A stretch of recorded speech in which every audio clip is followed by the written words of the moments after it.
Selam arkadaşlar, kanalımıza hoş geldiniz.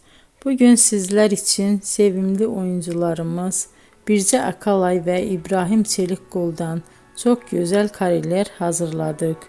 İbrahim Çelikkol, Kör Düğüm, İffet, Siyah Beyaz Aşk, Merhamet ve birçok dizide rol almış ve herkesin beğenisini kazanmıştı. Biz de sizler için onların en romantik videolarını derleyip topladık. Arkadaşlar, kanalıma abone olup yorum yazmanızı, videonu sona kadar izleseniz çok sevinirim. Herkese teşekkür ederim. Bizden bu kadar arkadaşlar.